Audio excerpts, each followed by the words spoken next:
गोंदपुर गांव में आलोक अपनी पत्नी पूजा और 10 साल के बेटे अमर के साथ एक छोटे से मिट्टी के बने टूटे फूटे घर में रहता था।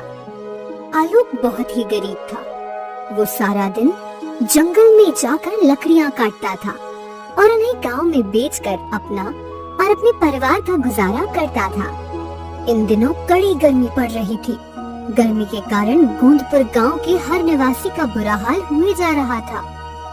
एक दिन गर्मी के कारण आलोक के घर की एक दीवार कमजोर होने की वजह से टूटकर गिर जाती है।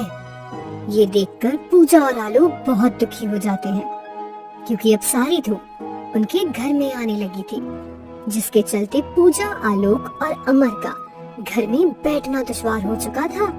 एक दिन दोपहर में जी अब क्या करेंगे हम? हमारे घर की दीवार तो पूरी टूट चुकी है और पूरे घर में धूप आ रही है। हाँ पिताजी, घर में तो एक पल भी बैठा नहीं जा रहा। एक काम करते हैं, आज हम तीनों मिलकर ये दीवार फिर से बना लेते हैं। मिट्टी की दीवार कब तक बनाते रहेंगे हम? वो हर 2 महीने के अंदर गिर जाती है और हमारा ये घर भी कितना कमजोर हो चुका है। पता नहीं ये कब गिर जाए। तो क्या करें पूजा, दीवार तो बनानी ही होगी ना, वरना ऐसे गर्मी में कैसे रहेंगे हम? दिन में गर्मी, रात में गर्मी, ऐसे तो हम तीनों बीमार हो जाएंगे। पिताजी, मेरा दोस्त पीयूष है ना, उसके पिताजी ने घास का घर बनाया है और वो उसी में रहते हैं। यहाँ तक कि उन्होंने घास के तिनके से 4 घर बनाए हैं। एक घर में वो रहते हैं और बाकी के घर उन्होंने किराए से दे दिए हैं। घर के साथ साथ उनकी कमाई भी होती है। हम भी ऐसा कुछ करते हैं ना। और मैं भी सुना है धूप में घास के ऊपर पानी डालने से वो घास एकदम ठंडी हो जाती है, जिसकी वजह से उस घास के घर के अंदर बहुत ठंडा लगता है। गर्मी बिल्कुल महसूस नहीं होती उसमें। क्या जी, हम भी ऐसे ही कुछ करते हैं ना? अगर हमारा भी घर घास का होगा तो कितना अच्छा होगा ना। और घास के लिए हमें कौन से पैसे देने होंगे? वो तो जंगल में ऐसे ही मिल जाती है।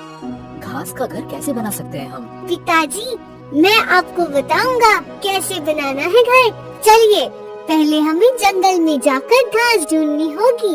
अमर के कहने पर तीनों उसी समय जंगल की ओर निकल पड़ते हैं। गर्मी के मौसम के कारण सारे पेड़ पौधे सूख चुके थे। जंगल में कहीं पर भी घास का नामो निशान नहीं था। हम तो कितनी दूर तक आ चुके हैं, पर यहाँ तो कहीं पर भी घास नहीं है। अब घास कहाँ से लाएंगे हम? बस पूजा, हम इससे आगे नहीं जा सकते। यहाँ से थोड़ी दूरी पर एक विशाल जंगल है। सुना है वहाँ बहुत से जंगली जानवर रहते हैं। वहाँ जाना हमारे लिए सुरक्षित नहीं होगा। क्या? जंगली जानवर? अरे बाप रे, नहीं जी, हम वहाँ नहीं जाएंगे। चलिए, हम वापस घर चलते हैं। वैसे भी थोड़े समय में अंधेरा हो जाएगा। चलो अमर बेटा, हम घर चलते हैं। आलोक और पूजा जाने लगते हैं, पर अमर वहीं उदास खड़ा था। ये देखकर आलोक परेशान हो जाता है। अमर बेटा, चलो। अमर एकदम खामोश खड़ा रहा। तभी उसके पास पूजा आती है और धक्का देकर चलने का कहती है। चलो अमर, कहाँ खो गए? घास मिल जाती तो कितना अच्छा होता ना। तीनों जाने लगते हैं।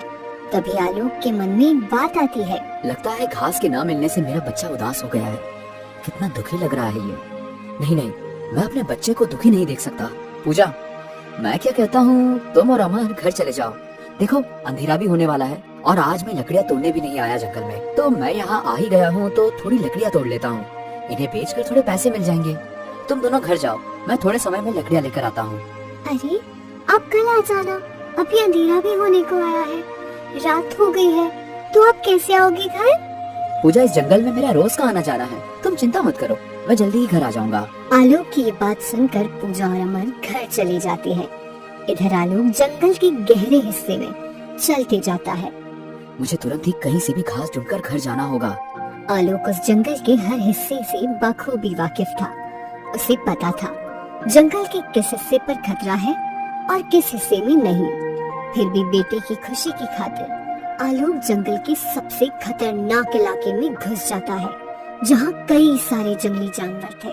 आलोक उस जंगल में डर डर कर घूमता है, पर उसे वहाँ कहीं पर घास नहीं दिखाई देती। ये देखकर आलोक दुखी हो जाता है। इतनी दूर आने के बाद भी घास नहीं मिली। ये जंगल की सारी घास आखिर गायब कहाँ हो गई? एक घास तक नहीं है इस जंगल में। तभी एक जंगली हाथी आलोक के पीछे लग जाता है। आलोक उस हाथी को देखकर तेजी से जंगल की ओर दौड़ता जाता है। बाप रे, ये जंगली हाथी मेरे पीछे कैसे पड़ गया? अगर इसने मुझे पकड़ लिया तो मैं तो मारा जाऊंगा। कहाँ भागूं? आगे तो पूरा जंगल ही जंगल है। आलोक तेजी से भागता जाता है। तभी वो एक छोटी सी घास के गड्ढे के अंदर गिर जाता है। घास में गिरते ही आलोक वहीं बेहोश हो जाता है। जब उसकी आंख खुलती है तो वो देखता है कि वो तो उसके घर के आंगन में उस घास के ऊपर पड़ा हुआ था और उसके पास पूजा और अमर दोनों खड़े उसे देख रहे थे। पूजा, भागो, वो हाथी आ जाएगा। हाथी आ जाएगा? ये क्या बोल रहे हो आप अपने घर में हो? आलोक उठकर चारों ओर देखता है तो वो अपने गांव, अपने घर के आंगन में था। ये देखकर आलोक का सर चकराने लगता है। ये कैसे हो सकता है? पूजा, मैं जंगल में था और एक जंगली हाथी मेरे पीछे पड़ा था। मैं तेजी से भागा और इस घास के, अरे ये घास यहाँ कैसे आ गई? ये तो जंगल में थी ना। पिताजी, आप यहाँ बेहोश पड़े थे और ये घास का गट्ठा आपके पास ही पड़ा हुआ था। ये कैसे संभव है? पूजा, मैं जंगल से यहाँ कैसे आ गया? मैंने तो इस घास को हाथ भी नहीं लगाया था। फिर मैं इस घास के साथ यहाँ कैसे? ये सब क्या हो रहा है? मेरी तो कुछ समझ में नहीं आ रहा है। थकान के कारण आपको कुछ समझा नहीं होगा और यहाँ आकर आप बेहोश हो गए होंगे और आपने ये सपना देखा होगा। चलिए अब अंदर हाथ मुंह धो लीजिए, थोड़ा अच्छा लगेगा आपको। पिताजी, इतनी सी घास से घर कैसे बनेगा? ये तो बहुत ही कम घास है। बेटा, अभी तुम्हारे पिताजी बहुत थके हुए हैं, इस बारे में बाद में बात करते हैं। चलो इस घास को अंदर लेकर चलो। तीनों अंदर चले जाते हैं और सो जाते हैं। देखते ही देखते सवेरा हो जाता है।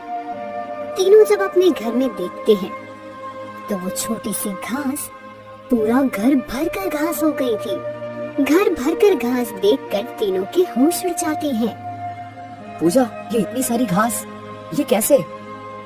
तभी उस घास से आवाज आती है, आलोक, इतना परेशान होने की जरूरत नहीं है।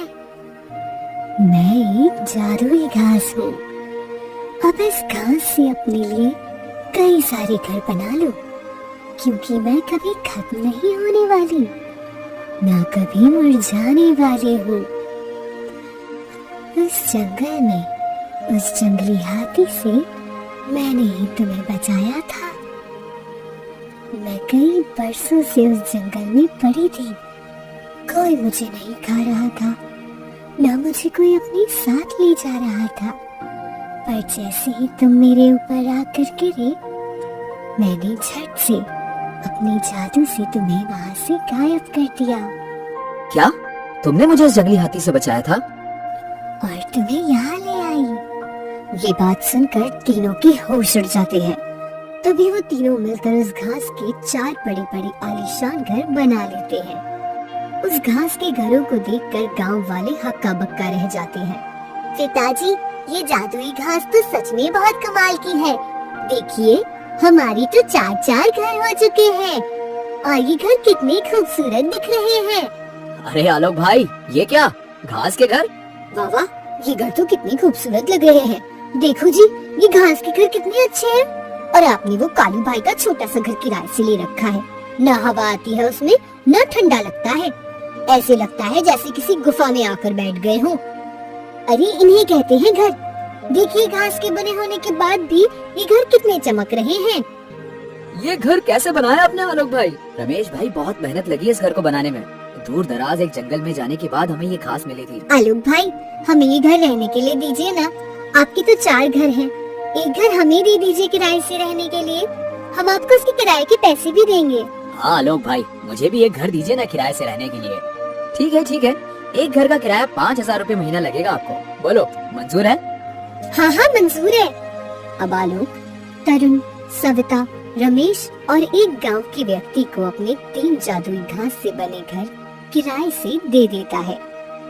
जिसके बाद वो तीनों परिवार आलोक के उन तीनों घरों में रहने लगते हैं। एक दिन रात में, देखा पिताजी, इसे कहते हैं दिमाग। मैंने आपको घास के घर बनाने का उपाय बताया और देखिए हमारे 4 घर बन चुके हैं और उसमें 3 घर किराए से भी दे दिए हैं हमने। जी अब तो हमारी सारी परेशानी दूर हो जाएगी। 15,000 रुपए महीना हमें घर के किराए का मिल रहा है। अब तो हमें कमाने की जरूरत ही नहीं है। अब तो हमारे पास पैसा ही पैसा आएगा। पूजा अभी तो कुछ नहीं, अभी आगे आगे देखो, मैं इन जादुई घास से कई सारे घर बना लूंगा और कई सारे लोगों को अपने घर किराए से देकर हम तीनों आराम से बैठकर अपना जीवन बिताएंगे। देखते ही देखते कई दिन गुजर जाते हैं। आलोक अपनी जादुई घास से गांव में कई सारी घास के आलीशान घर बना लेता है और कई गांव वालों को वो घर किराए से देकर आराम से अपने परिवार के साथ अपना जीवन बिताने लगता है। बारिश, तूफान, आंधी से उन जादुई घास के घरों को कोई फर्क नहीं पड़ता था, क्योंकि वे घर एक जादुई घास के बने थे। यही चमत्कार देखकर सब गांव वाले हैरान थे। अब कुछ ही महीनों में आलोक उस गांव का सबसे अमीर आदमी बन जाता है, जिसके बाद आलोक, पूजा और अमर तीनों अपने हर ऐशो आराम और सपने को पूरा करने लगते हैं।